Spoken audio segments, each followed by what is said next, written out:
ঢাকার সাধারণ জনগণের কাছে আমরা আন্তরিকভাবে ক্ষমা প্রার্থনা করছি। একটি নতুন রাজনৈতিক দলের সরাসরি সমর্থক এবং সংগঠক হিসেবেই কাজ করছেন, তাদের পদত্যাগ না হওয়া পর্যন্ত এই আন্দোলন শেষ হবে না, এই ঘোষণা আমি দিয়েছিলাম। যখন এই বর্তমান সরকার আমার অধিকার থেকে আমাকে বঞ্চিত করা শুরু করলো, আপনারা স্বপ্রণোদিত হয়ে ঢাকাবাসী একযোগে নেমে এসে আজকে দেখিয়ে দিয়েছেন যে ঢাকার জোর কত। প্রিয় নেতৃবৃন্দ, যদি আবারও টাল বাহানা করে এই সরকার আবারও কাল ক্ষেপণ করে, তাহলে কালকে সকালেই আবার আমরা এখানে এসে ঘেরাও দিব। আপনারা জানেন যে আমাদের এই কর্মসূচিগুলোর ফলে চরম জনভোগ সৃষ্টি হয় এবং জনগণ দুর্ভোগে পড়ে, রাস্তায় ঘন্টার পর ঘন্টা ট্রাফিকে তারা আটকিয়ে থাকে এবং নাগরিক বিভিন্ন সেবা থেকে তারা বঞ্চিত হয়।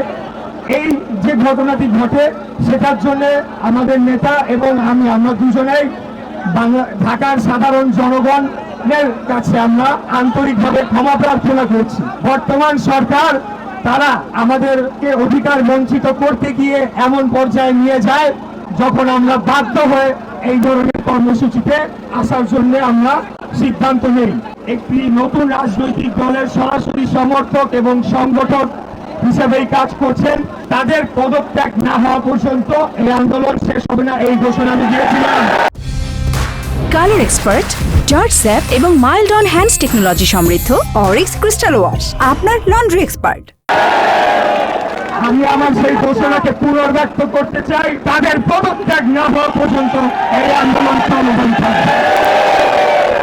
সরকারকে আগামী 24 ঘন্টা থেকে 48 ঘন্টা পর্যবেক্ষণ করা হবে তারা কি করে, এবং তার পরিপ্রেক্ষিতে তাদের যে কর্মকাণ্ড সেটার উপর ভিত্তি করে পরবর্তী কার্যক্রম নির্দেশনা আসবে এবং নেওয়া হবে।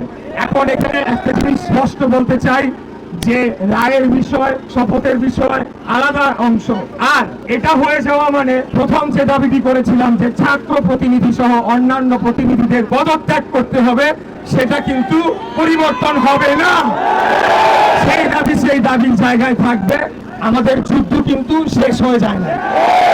আমরা ছোট ছোট ধাপে একটা একটা করে ধাপ পার হয়ে আমরা আমাদের চূড়ান্ত লক্ষ্যের দিকে অগ্রসর হচ্ছি, এবং এই কাজ করতে গিয়ে সম্পূর্ণ শতভাগ কৃতিত্ব যদি দিতে হয় তাহলে আমাদের তৃণমূলের বিএনপি এবং সকল অঙ্গ সহযোগিতা কর্মীরা রয়েছেন, তাদেরকে সর্বোচ্চ কৃতিত্ব দিতে হবে। তারা যে পরিমাণ কষ্ট করে এই আন্দোলনটাকে সংগঠিত করেছে, যেই আন্দোলনে ঢাকাবাসী স্বতঃস্ফূর্তভাবে তারা নেমে এসে যোগদান করে এই সরকারকে বাধ্য করেছে তাদের জায়গা থেকে সরে আসতে।